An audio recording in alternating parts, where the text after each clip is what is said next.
ఓం శాంతి. సిమర్ సిమర్ సుఖ పావో అంటారు. స్మరిస్తూ స్మరిస్తూ సుఖాన్ని పొందండి. అలాగే బాబా అప్ని గోట్ నషా చెడి అంటారు.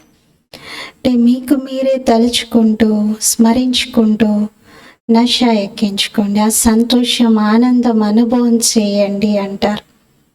ఈరోజు మురళిలో బాబా మీతో మీరు మాట్లాడుకోండి.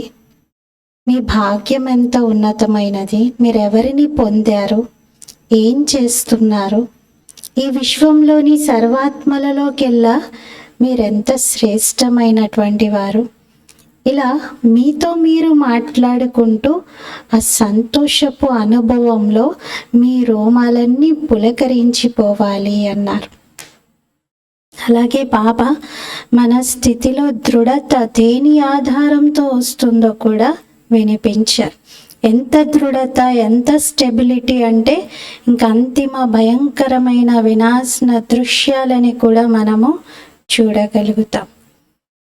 ఆ దృఢత్వం రావడానికి ఏం చేయాలి, ఏ ప్రాక్టీస్లో ఉండాలో కూడా బాబా వినిపించారు. ఇది 15th ఏప్రిల్ మురళి. मीठे बच्चे, यह संगम युग उत्तम से उत्तम बनने का युग है. इसमें ही तुम्हें पतित से पावन बन पावन दुनिया बनानी है. మధురమైన పిల్లలు, ఈ సంగమ యుగము ఉత్తమోత్తమంగా తయారయ్యేందుకే ఉన్న యుగం. ఇందులోనే మీరు పతితుల నుండి పావనంగా అయి పావన ప్రపంచాన్ని తయారు చేయాలి. మధురమైన పిల్లలు, ఈ సంగమ యుగము ఉత్తమోత్తమంగా తయారు చేసేటువంటి యుగము. ఇందులోనే మీరు పతితుల నుండి పావనంగా పావన ప్రపంచాన్ని తయారు చేయాలి. 2 బాధ్యతలు ఉన్నాయి. ఒకటేమో ముందు స్వయాన్ని ఉత్తమంగా తయారు చేసుకోవాలి, సర్వశ్రేష్టంగా సర్వోత్తమంగా పురుషోత్తమంగా తయారు చేసుకోవాలి. ఆ స్థితిలో ఉండి మొత్తం విశ్వాన్ని కూడా పావనంగా చేయాలి.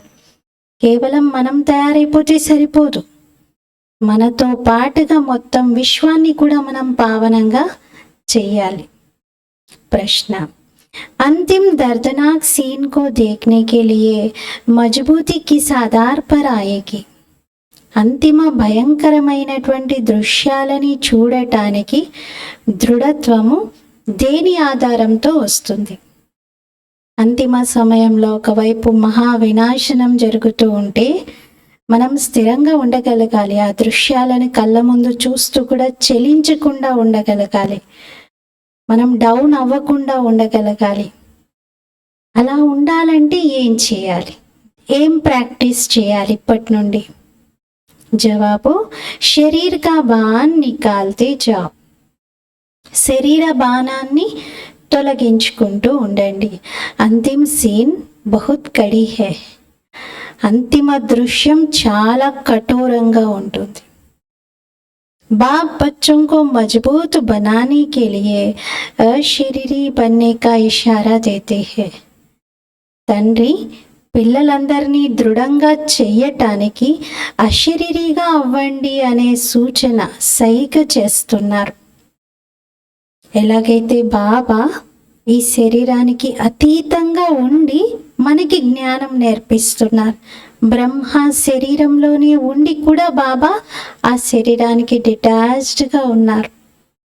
ఉండి ఆ శరీరం యొక్క ముఖ భాగాన్ని నిమిత్తంగా ఉపయోగించుకుంటూ వాడుకుంటూ కూడా అతీతంగా ఉండి మనకి జ్ఞానం వినిపిస్తున్నారు. అలాగే మనం పిల్లలం కూడా శరీరంతో స్వయాన్ని వేరుగా భావించాలి, అశరీరిగా అయ్యే అభ్యాసం చెయ్యాలి. బుద్ధిలో ఉండాలి, ఇప్పుడు ఇంకా నేను ఇంటికి వెళ్ళేది ఉంది, ఇంకా నేను ఇంటికి వెళ్ళేది ఉంది, పరంధామం ఇంటికి. ओम शांति. मीठे मीठे रूहानी बच्चे हैं तो जिस्म के साथ, बाप भी अभी जिस्म के साथ है. మధురాతి మధురమైన పిల్లలందరూ ఇప్పుడు దేహంతో ఉన్నారు, దేహంతో జతగా ఉన్నారు. శివ్ బాబా కూడా అంతే, దేహంలో ఉన్నారు. ఇస్ ఘోడే వ గాడి పర్ సవార్ హై. శివ్ బాబా ఈ గుర్రం మీద అలాగే ఈ బండి పైన సవారీ చేస్తున్నారు. ఘోడా అనండి, గాడి అనండి. ఘోడా అంటే గుర్రం, గాడి అంటే బండి. దీనిపైన నేను స్వారీ చేస్తూ ఉన్నాను. మరి బాబా పిల్లలకి ఏం నేర్పిస్తున్నారు? ఏం నేర్పిస్తున్నారు? జీవించి ఉండగా మరణించడం ఎలాగో బాబా నేర్పిస్తున్నారు. జీవిస్తూ మరణించటం ఇంకెవ్వరూ ఇది నేర్పించలేరు అంటున్నారు. బాబా తప్పితే ఇంకెవ్వరూ నేర్పించలేరు. బాబా పరిచయము పిల్లలందరికీ లభించింది. వారి జ్ఞాన సాగరుడు, పతిత పావనుడు. జ్ఞానంతోనే పతితుల నుండి పావనంగా అవుతారు. పావన ప్రపంచం కూడా తయారు చేయాలి. మనం పావనంగా అవ్వడమే కాదు, పావన ప్రపంచాన్ని కూడా తయారు చేయాలి. ఈ పతిత ప్రపంచము డ్రామా ప్లాన్ అనుసారంగా వినాశనం చెందుతుంది. కేవలం ఎవరైతే బాబాను గుర్తిస్తున్నారో, బ్రాహ్మణులుగా అవుతున్నారో, వారే మళ్ళీ పావన ప్రపంచంలోకి వచ్చి రాజ్యం చేస్తారు. పవిత్రంగా అవ్వటానికి ముందు బ్రాహ్మణులుగా తప్పనిసరిగా అవ్వాలి. ఎలా అయితే ఏదైనా ఉన్నత విద్యను అభ్యసించాలి అంటే ముందు కనీసం 10వ తరగతి పాస్ అయ్యి ఉండాలి. ముందు బేసిక్ స్కూలింగ్ నుండి రావాల్సినటువంటి ఫైనల్ సర్టిఫికెట్ 10th క్లాస్ ఉందా అని చూస్తారు. అలాగే బాబా అంటున్నారు, మీరు బ్రాహ్మణులుగా అవ్వాలి అంటే పవిత్రంగా అవ్వాలి. పవిత్రత లేకుండా బ్రాహ్మణులు అని పిలుచుకోలేరు. ఈ సంగమయుగం ఉన్నదే పురుషోత్తమ యుగం, అనగా ఉత్తమోత్తమ పురుషులుగా తయారు చేసేటువంటి యుగం. कहेंगे उत्तम तो बहुत साधु संत महात्मा वजीर अमीर ప్రెసిడెంట్ ఆది హై. ఏమంటారు? ఉత్తములు అంటే చాలామంది సాధువులు, సంత్, మహాత్ములు, మంత్రులు, ధనికులు, ప్రెసిడెంట్, ఇటువంటి వారందరూ కూడా ఉత్తములు కదా అంటారు. పరంతు నహి. కానీ బాబా దృష్టిలో వాళ్ళని ఉత్తములు అని అనట్లేదు. ये तो कलयुगी भ्रष्टाचारी दुनिया, पुरानी दुनिया है. पतित दुनिया में पावन एक भी नहीं. బాబా ఏమంటున్నారంటే ఇదైతే కలియుగి పాత ప్రపంచం, భ్రష్టాచారి ప్రపంచం. ఈ ప్రపంచంలో ఒక్కరంటే ఒక్కరు కూడా పావనమైన వారు లేరు. వారు మహాత్ములే కావచ్చు, పండితులే కావచ్చు, ప్రెసిడెంటే కావచ్చు, ఇంకెంత గొప్ప ధనికుడైనా కావచ్చు, కానీ పావనంగా మాత్రం లేరు. ఇప్పుడు మీరు సంగమయుగి వాసీలే పావనంగా అవుతున్నారు. వారు పతిత పావని అని నీటిని భావిస్తున్నారు. కేవలం గంగ కాదు, ఏ నదులు కనబడితే వాటిని ఇంకా ఈ నీళ్ళే పావనం చేస్తాయి అని అక్కడ స్నానాలు చేస్తూ ఉంటారు. ఇది బుద్ధిలో కూర్చొని ఉంది. అందుకే ఎక్కడెక్కడికో నీళ్ళల్లో స్నానం చేయడానికి వెళ్తూ ఉంటారు. కానీ నీటితో అయితే ఎవరు పావనంగా అవ్వలేరు కదా. ఒకవేళ నీరే పావనం చేస్తే, నీటిలో స్నానం చెయ్యగానే పావనం అవుతే, మరి ఈ సమయంలో మొత్తం పాత సృష్టి అంతా పావనమైపోవాలి కదా. ఎంతమంది ఉన్నారు స్నానాలు చేసిన వారు? ఎన్ని పుష్కరాలలో స్నానాలు చేసిన వాళ్ళు ఉంటారు? కొందరైతే ప్రతి సంవత్సరం ఎక్కడ పుష్కరాలు జరిగితే అక్కడికి వెళ్తారు. కంపల్సరీ జీవిత కాలంలో కొన్ని వందల సార్లు స్నానాలు చేసిన వాళ్ళు ఉంటారు. పుష్కరాలు జరుగుతుందంటే రోజు వెళ్ళి చేసే వాళ్ళు కూడా ఉంటారు అక్కడ. ఒకసారి కాదు, ఎన్నోసార్లు. మరి పావనం అయిపోయారా? పావనంగా అయితే అవ్వలేదు. అలా ఎలా పావనం అవుతారు? పావనం కావాల్సింది ఆత్మనా, శరీరమా? మరి ఆత్మ నీటికి తడవదు కదా, ఆత్మనైతే నీళ్ళల్లో ముంచలేరు కదా. మరి ఎలా పావనం అవుతారు? ఇది ఒక ఆచారం అలా కొనసాగుతూ వస్తుంది. सागर में भी सारा किचड़ा आदि जाकर पड़ता है, फिर वह पावन कैसे बनेंगे? సముద్ర స్నానాలు చేసినా సాగరంలో కూడా మొత్తం చెత్తంతా వచ్చి చేరుతుంది కదా. నదులన్నీ ఏం చేస్తాయి? నదుల లోపల ఉన్న చెత్తనంతా సముద్రంలోకి నెట్టేసుకుంటాయి. నది శుద్ధమైపోతుంది. నదేమో పతిత పావనిగా పిలువబడుతూ ఉంటుంది, కానీ సాగరంలోకి చెత్తనంతా విడిచిపెడుతూ ఉంటుంది. పావనంగా అయితే అవ్వాల్సింది ఆత్మ కదా. దీనికోసం పరంపిత పరమాత్ముడే కావాలి, ఆత్మలను పావనంగా తయారు చేసేందుకు. వారే మీకు అర్థం చేయిస్తూ ఉన్నారు. పావనమైన వారు సత్యయుగంలో ఉంటారు, పతితులు కలియుగంలో. ఇప్పుడు మీరు అటు సత్యయుగము కాదు, కలియుగము కాదు, మీరు సంగమ యుగంలో ఉన్నారు. పతితుల నుండి పావనంగా అయ్యే పురుషార్థం చేస్తున్నారు. అంటే మనం పతితులం కాదు, పావనులము కాదు, కానీ పురుషార్థిలం. ప్రాసెస్ నడుస్తుంది మనది. ప్రయాణం మొదలు పెట్టాం. మీకు తెలుసు, ఇంతకుముందు శూద్ర వర్ణంలో ఉండేవారు, ఇప్పుడు మీరు బ్రాహ్మణ వర్ణంలోకి వచ్చారు. శివబాబా ప్రజాపిత బ్రహ్మ ద్వారా తన వారిగా చేసుకుంటున్నారు. మనం సత్యాతి సత్యమైన ముఖ వంశావళి బ్రాహ్మణులం, వారేమో కుక వంశావళి బ్రాహ్మణులు. ముఖ వంశావళి అంటే బ్రహ్మ ముఖారవిందం ద్వారా భగవంతుడు వినిపించేటువంటి జ్ఞానంతో నూతన జన్మ తీసుకున్న అనుభవం చేసుకోవడం, ఇది ముఖ వంశావళి. ఇక కుక వంశావళి అంటే కోక్ అంటే గర్భం.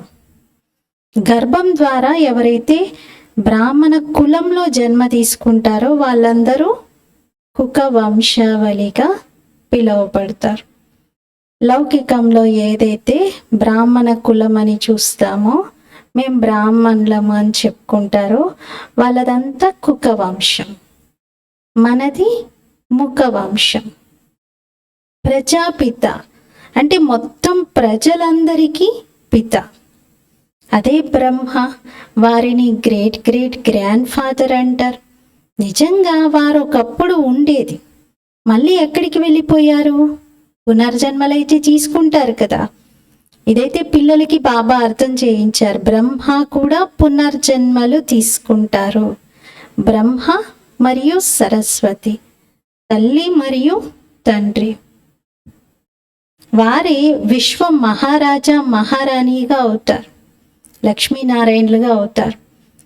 ఇద్దరిని కలిపి విష్ణువు అంటాం. మరి వారే 84 జన్మలు తీసుకొని తర్వాత బ్రహ్మ సరస్వతిగా అవుతారు. అంటే లక్ష్మీనారాయణలే 84 జన్మలు తీసుకొని తర్వాత బ్రహ్మ సరస్వతి అవుతారు. ఈ రహస్యం అయితే మీకు బాబా అర్థం చేయించారు. అంటారు జగతంబ మొత్తం జగత్తుకు మాత, తల్లి. లౌకికంలో తల్లి అయితే ప్రతి ఒక్కరికి ఉంటారు, ప్రతి ఇంట్లో ఒక తల్లి ఉండే ఉంటారు. కానీ జగతంబ గురించి ఎవరు తెలుసుకునే ప్రయత్నం చేయట్లేదు. ఊరికి అంధశ్రద్ధతో అమ్మవారు అని మాత అని అంటారు, అంతే తప్ప పరిచయం లేదు. ఎవరిని పూజిస్తున్నారో వారి కర్తవ్యం గురించి తెలుసుకోవట్లేదు. ఇప్పుడు మీరు పిల్లలు ఈ విషయం బాగా అర్థం చేసుకున్నారు. రచయిత ఉన్నతోన్నతమైన వారు అని. ఇది తల క్రిందులుగా ఉన్న వృక్షం, దీని బీజ రూపుడు శివబాబా. ఎక్కడున్నారు? నార్మలీ బీజం ఎక్కడుంటుంది? భూమి లోపల క్రింద ఉంటుంది. అసలు భూమి లోపల కనబడదు కూడా, బీజం తన అస్తిత్వాన్ని కోల్పోతుంది. కానీ ఇక్కడ బీజం ఎక్కడున్నారు? పైన. అందుకే తల క్రిందులుగా ఉన్న వృక్షము అన్నారు. గీతలో కూడా ఊర్ధ్వమూలం అత శాఖ అన్నారు. మూలం పైన ఉంది, శాఖలేమో క్రింద ఉన్నాయి. బాబా పైనుండి క్రిందకు వస్తారు పావనంగా చేయటానికి. మీరు ఈ విషయాన్ని బాగా తెలుసుకున్నారు. మనకి సృష్టి యొక్క ఆది మధ్యాంత జ్ఞానాన్ని ఇచ్చి బాబా ఆ కొత్త సృష్టికి మనల్ని చక్రవర్తిగా, రాజా రాణిగా చేస్తారు. ఈ చక్రం యొక్క రహస్యము ప్రపంచంలో మీకు తప్ప ఇంకెవ్వరికీ తెలియదు. బాబా చెప్తున్నారు, 5,000 సంవత్సరాల తర్వాత నేను మీకు ఈ జ్ఞానాన్ని వినిపిస్తున్నాను. ఇది డ్రామా తయారవుతూ ఉంది. డ్రామా యొక్క క్రియేటర్, డైరెక్టర్, ముఖ్యమైన యాక్టర్స్ మరియు డ్రామా యొక్క ఆది మధ్యాంతము ఇవి తెలుసుకోని వారిని తెలివి తక్కువ వారని అనాలి కదా. ఇప్పుడు ఒక డ్రామాలో నటిస్తున్నారు. ఆ డ్రామాకి హీరో ఎవరు అంటే తెలియదు, హీరోయిన్ ఎవరంటే తెలియదు, డైరెక్టర్ ఎవరు తెలియదు, స్క్రిప్ట్ ఏంటి తెలియదు, నీ పాత్ర ఏంటి ఏమో తెలియదు. ఏమంటారు వాళ్ళని? బుద్ధు అనరా? తెలివి తక్కువ వారు అని అంటారా లేదా? కనీసం నీ పాత్ర ఏంటో కూడా నీకు తెలియకపోతే ఎలా అంటారా లేదా? మరి అలాగే ఉంది అందరి పరిస్థితి. బాబా చెప్తున్నారు, 5,000 సంవత్సరాల పూర్వం కూడా నేను ఈ విషయాలు మీకు అర్థం చేయించాను. మీకు మీ పరిచయాన్ని, నా పరిచయాన్ని, నా రచన యొక్క మొత్తం పరిచయాన్ని ఇచ్చాను. ఇప్పుడు కూడా ఇస్తున్నాను. మిమ్మల్ని పవిత్రంగా తయారు చేశాను. ఎలా అయితే ఇప్పుడు మీరు పవిత్రంగా అవుతున్నారో అలాగే నేను గత కల్పంలో కూడా తయారు చేశాను. స్వయాన్ని ఆత్మగా భావించి మీరు నన్ను తండ్రిని జ్ఞాపకం చేయండి. బాబా అంటారు, నేను సర్వశక్తివంతుడను, పతిత పావనుడను. గాయనం ఏమని చేశారు? అంత్యకాలంలో ఫలానా వారిని స్మరిస్తే ఫలానా జన్మ. ఇలా గరుడ పురాణంలో రాశారు. స్త్రీని స్మరిస్తూ శరీరం విడిచిపెడితే వేశ్య జన్మ, పిల్లలని స్మరిస్తూ శరీరం విడిచిపెడితే పంది జన్మ. ఇలా ఒక్కొక్క ప్రాణి యొక్క జన్మను ఒక్కొక్క రకంగా తీసుకుంటారు అని రాశారు. వేరు వేరు యోనులలో జన్మిస్తారు అని. మరి ఇప్పుడు ఈ సమయంలో మీకు తెలుసు, మీరు పరమాత్ముని యొక్క స్మృతిలో ఈ శరీరాన్ని విడిచిపెడుతున్నారు. అందుకే మళ్ళీ వెళ్ళి నారాయణ యోనిలో జన్మ తీసుకుంటారు. अब इस समय तुम जन्म तो लेते हो परंतु सूकर कुकर कुत्ते बिल्ली नहीं बनते हो. బాబా అన్నారు, ఈ సమయంలో మీరు జన్మ తీసుకుంటున్నారు కానీ మీరేమీ అలా పందిగా ఇంకే జంతువులాగా జన్మ తీసుకోవట్లేదు. కుక్క, పిల్లి, నక్క ఇటువంటి జన్మలు మీవి కాదు అంటున్నారు. మనం ఇదే మనుష్యుల రూపంలో జన్మ తీసుకొని సుఖ దుఃఖాలను అనుభవిస్తామనే విషయాన్ని తెలుసుకున్నాం. ఇప్పుడు అనంతమైన తండ్రి స్వయంగా వచ్చారు. వారే చెప్తున్నారు, నేను ఆత్మలైన మీ అందరికీ తండ్రిని. ఇక్కడందరూ కామచితి పైన కూర్చొని నల్లగా అయిపోయారు. వీరిని జ్ఞానచితి పైన నేను కూర్చోబెడుతున్నాను. ఇప్పుడు బాబా జ్ఞానచితి పైన కూర్చోబెట్టారు. కూర్చున్నారా లేదా? జ్ఞానచితి పైనే ఉన్నారు కదా. జ్ఞానచితి పైన కూర్చొని మళ్ళీ వికారాల్లోకి వెళ్ళకూడదు, మళ్ళీ కామచితి పైన ఒక కాలు పెట్టకూడదు. ప్రతిజ్ఞ చేసి పవిత్రంగా ఉండాలి. బాబా అంటారు, అలా ఏదో రాఖీ కట్టించుకొని మళ్ళీ రాఖీ తీసేయడం, లేదా రాఖీ కట్టించుకున్నాను అయిపోయింది అంతవరకే కాదు అంటున్నారు. అది భక్తి మార్గం అలవాటు. ఇక్కడ బాబా దగ్గర రాఖీ కట్టించుకోవడం అంటే పవిత్రత ప్రతిజ్ఞను చేయటం.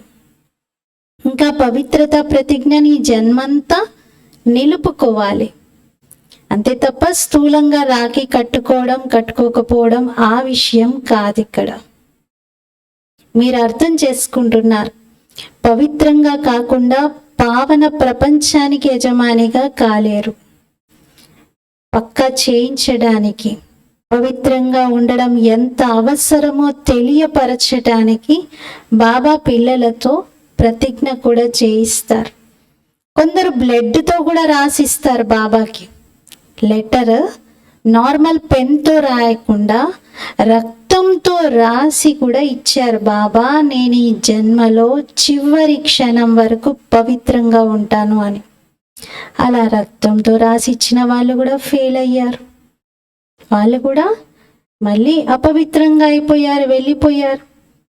బాబా, మీరు వచ్చారు, మాకెంత గొప్ప వారసత్వాన్ని ఇస్తున్నారు. నిరాకారుడై ఉండి కూడా మా కోసం సాకారంలోకి వచ్చారు అని చాలా ప్రేమతో బాబాకు లెటర్ రాశారంట. బాబా పరంధామం నుండి క్రిందకు వస్తున్నారు. బాబా ఎలా వస్తున్నారో మనం ఆత్మలం కూడా అలాగే పైనుండి క్రిందకు వచ్చాం. పైనుండి వచ్చింది ఇక్కడ పాత్ర వహించేందుకు. ఏ తుమ్ సమజ్తే హో, ఏ సుఖర్ దుఃఖ కా ఖేల్ హై. ఇది మీకు అర్థమైంది కదా, ఇది సుఖ దుఃఖాల ఆట. అర్థకల్పం సుఖం, అర్థకల్పం దుఃఖం ఉంది. బాబా అర్థం చేయిస్తారు. 3 వంతులతో మీరు అధికంగా సుఖాన్ని పొందుతారు. నార్మల్గా అయితే సుఖ దుఃఖాలు హాఫ్ అంటాం. కానీ మన పాత్ర ఎలా ఉంది అంటే 3/4 సుఖం, ఓన్లీ 1/4 దుఃఖమే ఉంది. అది కూడా లేకపోతే మనకి సుఖం విలువ తెలియదు. అది కూడా మంచి కోసమే ఉంది. డ్రామాలో ఆ సీన్స్ కూడా కావాలి. అర్థకల్పం తర్వాత కూడా మీరు చాలా రిచ్గానే ఉంటారు. అంటే సత్యత్రేతాయుగాలు గడిచాక కూడా హాఫ్ కల్పం అయిపోయింది, ద్వాపరయుగం మొదలైంది. కానీ అప్పుడు కూడా మీరు ధనవంతులుగానే ఉండేది అంటున్నారు బాబా. అంటే 3 వంతుల సుఖం అని అందుకే చెప్తున్నారు. ఎంత పెద్ద పెద్ద మందిరాలు మొదలైనవి తయారు చేశారు. దుఃఖం అనేది చాలా లేటుగా మొదలైంది. పూర్తిగా తమో ప్రధాన భక్తి స్టార్ట్ అయినప్పుడు బాబా అర్థం చేయించారు. మొట్టమొదట అవ్యభిచారి భక్తి ఉండేది. ఒక్కరినే ఉపాసన చేసేవారు, ఒక్కరి యొక్క ఆరాధనని చేసేవారు. ఏకదేవోపాసనం అనేవారు. తర్వాత అనేక మంది దేవీ దేవతల యొక్క విగ్రహాలు పెట్టి అందరినీ పూజిస్తూ, మనసును ఎవరిపైన నిలపకుండా, ఎవరి ఆక్యుపేషన్ గురించి తెలుసుకోకుండా బ్లైండ్గా అలా పూజిస్తూ వచ్చారు. అది బహుదేవోపాసన, అనేకులను పూజించడం. దాన్ని బాబా వ్యభిచారి భక్తి అన్నారు. తమో ప్రధానంగా మారిపోయింది. అలా తమో ప్రధానంగా మారిపోయినప్పుడు భక్తి కూడా అప్పుడు దుఃఖం మొదలవుతుంది. లేకపోతే అప్పటి వరకు సుఖమే, కొంతనైనా సుఖం అనుభవం చేస్తూ వచ్చారు అంటున్నారు. బాబా మనల్ని దేవతలుగా తయారు చేస్తూ ఉన్నారు, సుఖధామానికి తీసుకెళ్తున్నారు. వారి పూజనే మనం చేసేవారిమి. ఆ తర్వాత వ్యభిచారి భక్తి మొదలైంది. మొదట ఒక్కరిదే పూజ, తర్వాత దేవీ దేవతలందరిది పూజ చేస్తూ వచ్చారు. ఇప్పుడైతే పంచభూతాలను కూడా పూజిస్తున్నారు. పంచభూతాలతో తయారు చేయబడిన శరీరాల పూజ కూడా చేస్తున్నారు. చైతన్యంగానూ ఉన్నారు, జడమైనటువంటి వాటికి పూజ చేస్తున్నారు. అంటే చైతన్యంగా ఉన్న వారి పూజ కూడా జరుగుతుంది, జడమైన వారి పూజ కూడా జరుగుతుంది. చూడండి, జీవించి ఉన్నటువంటి వాళ్ళది కూడా పూజ చేస్తున్నారు, జడమైన విగ్రహాలకి పూజిస్తున్నారు. పంచతత్వాలతో తయారైనటువంటి శరీరాన్ని దేవతల కన్నా కూడా ఉన్నతంగా భావిస్తూ ఉంటారు. దేవతలనైతే కేవలం బ్రాహ్మణులే తాకుతారు. బ్రాహ్మణులు మాత్రమే ఆ విగ్రహాలని టచ్ చేసి వాటికి అలంకరణ చేయటం, ఏదైనా స్థూలంగా చేసేవన్నీ వాళ్ళే చేస్తారు. తుమారే తో డేర్ కే డేర్ గురు లోగ్ హై. కానీ బాబా అంటున్నారు, చూడండి, మనిషి శరీరాలకి పూజల విషయంలో అయితే ఎంతమంది గురువులు ఉన్నారు. చాలా మంది మనుషులకు, చాలా మంది గురువులకు పూజలు చేస్తున్నారు కదా, చైతన్యంగా ఉన్నటువంటి వారికి. బాబా స్వయంగా కూర్చోబెట్టి ఇవి అర్థం చేయిస్తూ ఉన్నారు. ఈ దాదా కూడా చెప్తున్నారు, నాకు కూడా ఎంతో మంది గురువులు ఉండేవారు. విభిన్న రకాల హఠయోగాలు మొదలైనవి నేర్పించేవారు. ముక్కు మూసుకోవడం, చెవు మూసుకోవడం, లేకపోతే కాళ్ళని మడవటము, హఠయోగాలు ఎన్నో నేర్పిస్తూ ఉండేవారు. చివరికి అన్నీ విడిచిపెట్టేశాను. ఆ వ్యాపారం చేయనా, ఈ వ్యాపారం చేయనా, అసలు బద్ధకంగా అనిపిస్తూ ఉండేది, విసిగెత్తిపోయేవాడిని. ప్రాణాయామం మొదలైనవన్నీ నేర్చుకోవడంలో ఎంతో ఇబ్బంది కలుగుతూ ఉండేది. అర్థకల్పం భక్తి మార్గంలో ఉండేవారిమి కదా. ఇప్పుడు అన్నీ తెలిసాయి. బాబా పూర్తిగా అక్యురేట్గా తెలియజేస్తున్నారు. వారంటారు భక్తి పరంపర నుండి నడుస్తుంది అని. ఇప్పుడు సత్యుగంలో భక్తి ఎక్కడి నుండి వచ్చింది? మరి మనుషులకు అసలు ఏమీ అర్థం కావట్లేదు, మూఢబుద్ధిగా ఉన్నారు అంటున్నారు. సత్యుగంలో అలా ఏమీ చెప్పరు. సత్యుగంలో బుద్ధి సర్వశ్రేష్టమైన స్థితిలో ఉంటుంది. అక్కడ బుద్ధిని మందబుద్ధి, మూఢబుద్ధి ఇటువంటి పదాలు ఉపయోగించారు. అర్ధకల్పం భక్తి మార్గంలో ఉండేవారు. ఇప్పుడు మీకు అన్ని విషయాలు తెలుస్తున్నాయి. బాబా అంటారు, నేను 5000 సంవత్సరాల తర్వాతనే వచ్చాను. శరీరం కూడా ఎవరిది తీసుకుంటాను అంటే, ఎవరికైతే వారి జన్మల జ్ఞానం అస్సలు ఏమాత్రం ఉండదో అలాంటి వ్యక్తి శరీరంలో నేను ప్రవేశిస్తాను. ఇతను నంబర్ 1 సుందరంగా ఉండేవాడు. కృష్ణుని సుందరత ఎంత గొప్పగా వర్ణిస్తారు, మొత్తం ప్రపంచంలో అందరికంటే సుందరమైన వాడు అని. మరి అలా మొదటి జన్మలో శ్రీకృష్ణుడిగా ఉన్నాడు, అంతిమ జన్మలో బ్రహ్మగా సాధారణ రూపంలో శ్యామ్గా అయిపోయాడు. ఆత్మ భిన్న భిన్న శరీరాలని ధారణ చేస్తుంది. బాబా అంటారు, నేనెవరిలో ప్రవేశిస్తానో ఇప్పుడు వారిలోనే కూర్చొని ఉన్నాను. ఏం నేర్పించడానికి వచ్చాను? ఎందుకు వచ్చాను? జీవిస్తూ మరణించడం నేర్పించటానికి అంటున్నారు. ఈ ప్రపంచంతో మరణించేది ఉంది కదా, ఇప్పుడు మీరు పవిత్రంగా మరణించాలి. నా పాత్రే పావనంగా తయారు చేయటం. మీరు భారతవాసీలు నన్ను హే పతిత పావన అని పిలిచారు. ఇంకెవరు కూడా ఈ విధంగా ఓ లిబరేటర్, దుఃఖాల ప్రపంచం నుండి ముక్తిని కలిగించండి అని ఇంకెవరు అలా పిలవరు. ముక్తిధామానికి వెళ్ళాలి అని ఎన్ని రకాల ప్రయత్నాలు చేస్తూ ఉన్నారు, శ్రమ చేస్తూ ఉన్నారు. మీరు పిల్లలు ఇప్పుడు పురుషార్థం చేస్తున్నారు సుఖధామానికి వెళ్ళేందుకు. మనదైతే ఉన్నదే ప్రవృత్తి మార్గం.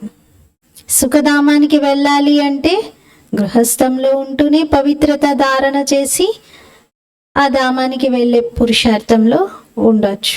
దీనికోసం నివృత్తి అంటే అన్ని వదిలేసి ఒంటరిగా ఉండి అలా సాధించేదేమీ కాదు. ఇది హఠయోగం కాదు, ఇది ప్రవృత్తిలో ఉంటూ చేసేటువంటిది. అందుకే ఇది ప్రవృత్తి మార్గం వారి కోసం అంటున్నారు. అదేమో నివృత్తి మార్గంలో ఉన్న వారి కోసం, ఇది ప్రవృత్తి మార్గంలో ఉన్న వారి కోసం. మీకు తెలుసు మనము పవిత్రమైనటువంటి ప్రవృత్తి మార్గంలో ఉండేవారమే. అంటే మన ప్రవృత్తి మార్గము పవిత్రంగా ఉండేది, గృహస్థము ఆశ్రమంగా ఉండేది. ప్రవృత్తిలో పవిత్రత ఉన్నప్పుడు గృహస్థాశ్రమం అనేవారు. ఇప్పుడేమైంది? ప్రవృత్తి ఉంది కానీ పవిత్రత లేదు కాబట్టి గృహస్థం వేరు ఆశ్రమం వేరుగా అయిపోయింది. మరి ప్రవృత్తి మార్గంలో ఉన్నటువంటి వారు చేసే పనిని నివృత్తి మార్గంలో ఉన్నవారు చేయలేరు. యజ్ఞాలు, తపస్సు, దానము మొదలైనవన్నీ కూడా ప్రవృత్తి మార్గంలో ఉన్నవారు చేస్తారు. ఇప్పుడు మీరు ఈ ఫీలింగ్లోకి వచ్చారు. ఇప్పుడు మేము అన్నీ తెలుసుకుంటున్నాం బాబా ద్వారా. శివ బాబా ఇంట్లో కూర్చోబెట్టి మాకు చదివిస్తూ ఉన్నారు. అనంతమైన తండ్రి అనంతమైన సుఖాన్ని ఇస్తూ ఉన్నారు. మీరు వారిని చాలా కాలం తర్వాత కలుస్తారు. అందుకే కలవగానే మొదటిసారి చూడగానే ప్రేమతో ఆనంద బాష్పాలు రాలుతూ ఉంటాయి. బాబా అనగానే రోమాలన్నీ పులకరించిపోతాయి, మొత్తం గూస్ బంప్స్ వచ్చేస్తాయి అంటారు. ఓహో, బాబా వచ్చారు మా సేవలో, మాకు చదివించటానికి, మమ్మల్ని పూలవలే తయారు చేయటానికి, ఈ చీచీ ప్రపంచం నుండి మమ్మల్ని తీసుకెళ్ళటానికి. ఇలా పిల్లలు తనలో తాను మాట్లాడుకుంటూ ఉండాలి. భక్తి మార్గంలో మీ ఆత్మ చెప్తూ ఉండేది కదా, బాబా మీరు వచ్చినట్లయితే మీపైనే బలిహారం అవుతాం, మీతోనే మాట్లాడతాం, మీరు చెప్పినట్లే వింటాము అని. మీ వారిగానే అవుతాం, మీరు తప్ప మాకు ఇంకెవ్వరూ లేనే లేరు అంటారు. అలా ఎన్నిసార్లు అన్నారు, ఒక్కొక్కరు ఎన్నిసార్లు భగవంతుడి ముందు ఆ పద్యం పాడారు. నంబర్ వారీగా అయితే ఉన్నారు, అందరిది వేరు వేరు పాత్ర ఉంది. కొందరు బాబాని చాలా ప్రేమతో జ్ఞాపకం చేస్తారు. దాంతో బాబా వారికి స్వర్గం యొక్క వారసత్వాన్ని ఇస్తారు. సత్యుగంలో అయితే ఏడ్చే విషయం ఉండదు. ఇక్కడ ఎన్ని విషయాల్లో ఏడుస్తూ ఉంటారు. స్వర్గానికి వెళ్ళారంటే ఇంకెందుకు ఏడుపు? మరి చెప్పడమేమో స్వర్గస్థులయ్యారు అంటారు, కానీ చూస్తే అంతా దుఃఖమే దుఃఖం. మనల్ని వీడి వెళ్ళిపోయారు అన్న బాధ, ఏడుస్తూ ఉంటారు. చూడండి, ఎవరైనా పిల్లలు ఫారిన్కి వెళ్తే తల్లిదండ్రి ఏడ్చుకుంటూ చెప్తారా? ఏడుస్తూ చెప్తారా? నవ్వుతూ సంతోషంగా గర్వంగా చెప్పుకుంటారా? సంతోషంగా చెప్పుకుంటారు కదా. కానీ చూడండి, చనిపోయిన వాళ్ళని స్వర్గస్థులయ్యారు అంటూ ఎంత ఏడుస్తూ ఉంటారు. బాబా అన్నారు, ఏడ్చేదేముంది అందులో? ఇంకా సంతోషంతో బాజా భజంత్రీలు మ్రోగించాలి. ఎందుకంటే స్వర్గానికి పయనం అవ్వడం సామాన్యమైన విషయం కాదు కదా. మరి స్వర్గంలో నిజంగా ఎంత సుఖాలు ఉంటాయి. సంతోషంతో శరీరాన్ని విడిచిపెట్టేస్తారు. ఈ ఆచారం ఇక్కడి నుండి మొదలవుతుంది అంటున్నారు. మీరు ఇక్కడ కూడా ఏమంటారు? ఇంకా నేను బాబా తోడుగా ఇంటికి వెళ్తున్నాను, పరంధామం ఇంటికి వెళ్తున్నాను అని శరీరం విడిచిపెట్టే సందర్భాన్ని మీరు చాలా సంతోషంగా స్వీకరిస్తారు, చాలా హ్యాపీగా స్వీకరిస్తారు. అక్కడేమనుకుంటారు? పునర్జన్మలు తీసుకోవాలి అని. మరి బాబా అన్ని విషయాలని అర్థం చేయిస్తున్నారు. భ్రమరి యొక్క ఉదాహరణ కూడా మీకోసమే. మీరు బ్రాహ్మణీలు చెత్తలో ఉన్న కీటకాలను తీసుకొచ్చి బూబూ చేస్తారు. మీరు అందరికీ చెప్తారు, ఈ శరీర బాణాన్ని విడిచిపెట్టండి, జీవిస్తూనే మరణించాలి అని. బాబా ఏమో స్వయాన్ని ఆత్మగా భావించండి, ఇంకా నా తోడు ఇంటికి వెళ్ళేది ఉంది మీరు అని చెప్తారు. స్వయాన్ని ఆత్మగా భావించి తండ్రిని జ్ఞాపకం చేయాలి, దేహాన్ని పూర్తిగా మరచిపోవాలి. బాబా అయితే చాలా మధురమైన వారు కదా. బాబా అంటారు, నేను మిమ్మల్ని విశ్వానికి యజమానిగా తయారు చేయడానికి వచ్చాను. ఇప్పుడు శాంతిధామం మరియు సుఖధామాన్ని జ్ఞాపకం చేయండి. అలఫ్ और బే యह है దుఃఖధామ్. రెండు చెప్తున్నారు బాబా. రెండే ఆల్ఫాబెట్స్, ఒకటి అలఫ్, రెండోది బే. ఉర్దూ ఆల్ఫాబెట్స్ ఇవి. అలఫ్ అంటే అల్లా, బే అంటే బాద్షాయి అని చెప్తారు బాబా. అంటే తండ్రిని, తండ్రి ఇచ్చే వారసత్వాన్ని జ్ఞాపకం చేయండి. ఇది దుఃఖధామం. శాంతిధామం అనేది ఆత్మలకు ఇల్లు. మనము అక్కడి నుండి పాత్ర వహించేందుకు ఇక్కడికి వచ్చాం. మళ్ళీ తిరిగి అక్కడికి వెళ్ళాలి. ఈ చీచీ శరీరాన్ని ఇక్కడే వదిలిపెట్టాలి. ఇప్పుడైతే పూర్తిగా శరీరం శిథిల స్థితికి చేరుకుంది. ఇప్పుడు మనం బాబా సన్ముఖంగా కూర్చున్నాం. బాబా మనకి నేర్పిస్తున్నారు, సైగతో కూడా నేర్పిస్తున్నారు. నేను ఆత్మని, మీరు కూడా ఆత్మ. నేను శరీరం నుండి భిన్నంగా ఉంటూ మీ అందరికీ జ్ఞానం నేర్పిస్తూ ఉన్నాను. మరి మీరు కూడా మీ శరీరం నుండి సెపరేట్గా అనుభవం చేసుకుంటూ శరీరానికి అతీతంగా ఉన్నాను అనే ఫీలింగ్తో కూర్చోండి అంటున్నా. ఇప్పుడు ఇంటికి వెళ్ళాలి. ఇక్కడ ఇంకా ఉండేదేమీ లేదు. మీకు తెలుసు కదా, ఇదంతా వినాశనం అయ్యేది ఉంది. భారతదేశంలో రక్తపు నదులు ప్రవహిస్తాయి. ఇదే భారతావనిలో మళ్ళీ పాలు నెయ్యి నదులు కూడా ప్రవహిస్తాయి. రక్తపాతం బాగా జరిగి పరస్పరం హత్యలు, గొడవలు, మతాల మధ్య పోట్లాటలు అధికమై వినాశనం సమయంలో మొత్తం రక్తం మడుగులాగే తయారవుతుంది భారతావని. ఆ తర్వాత దృశ్యం చూస్తే మొత్తం స్వర్ణిమయుగం, సత్యుగంలో పాలు నెయ్యి నదులు ప్రవహిస్తున్నట్టుగా ఉంటుంది. అంత సమృద్ధిగా అక్కడ అన్ని లభ్యమవుతాయి. ఇక్కడైతే అన్ని ధర్మాల వారు ఉన్నారు, పరస్పరం గొడవ పడుతూ పోట్లాడుకుంటూ ఉన్నారు. అంతిమ సమయంలో మృత్యు ఆట బాగా వేటాడుతూ ఉంటుంది. పాకిస్తాన్లో ఏమేం జరిగాయి? పార్టిషన్ టైంలో చాలా రక్తపాతం జరిగింది. చాలా భయంకరమైన దృశ్యాలు కనిపించాయి. ఎవరైనా కళ్ళ ముందు చూస్తే స్పృహ తప్పి పడిపోతారు అంటున్నారు. అలా కళ్ళ ముందే రక్తం కారుతూ ఉంటే చాలామందికి చూడలేరు. బ్లడ్ని చూస్తే చాలు కొందరికి అన్కాన్షియస్ అయిపోతారు.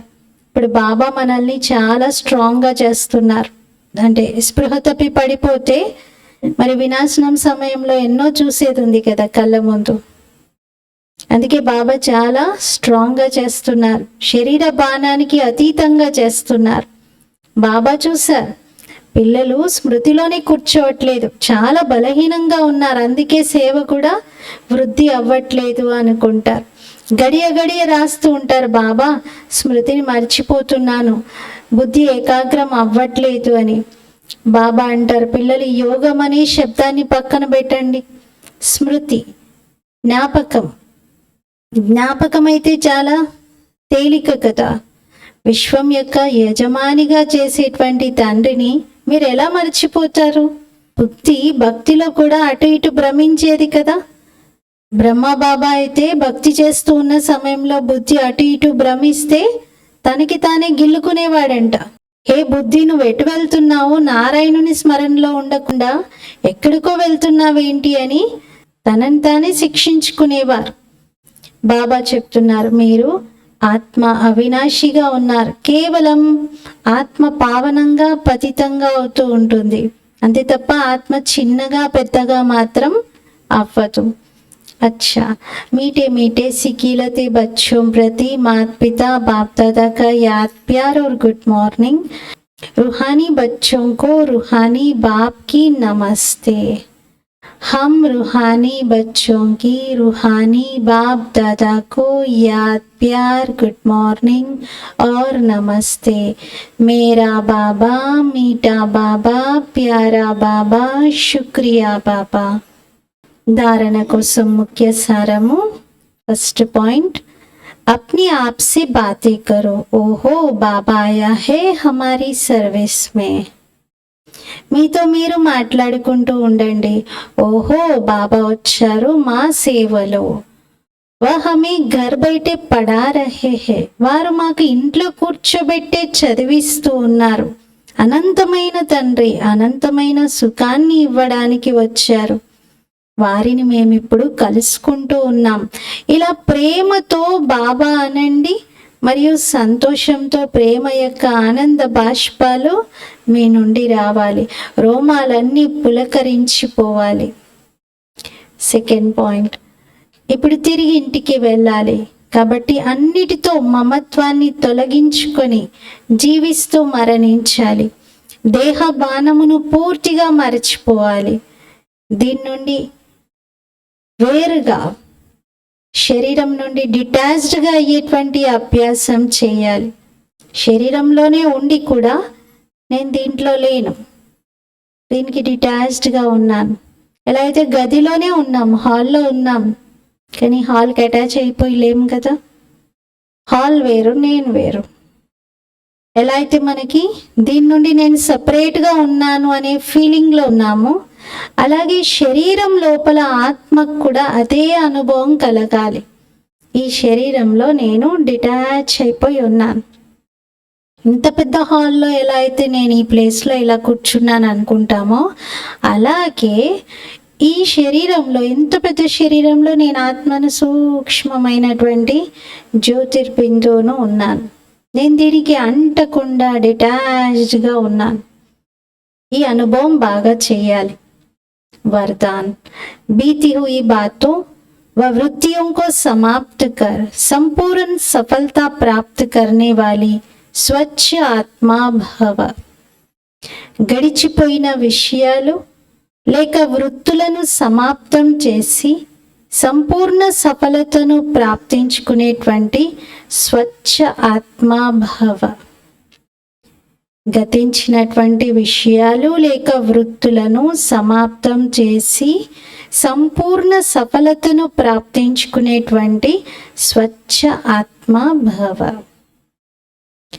సేవలో స్వచ్ఛ బుద్ధి, స్వచ్ఛ వృత్తి మరియు స్వచ్ఛ కర్మ సఫలతకు సహజ ఆధారం.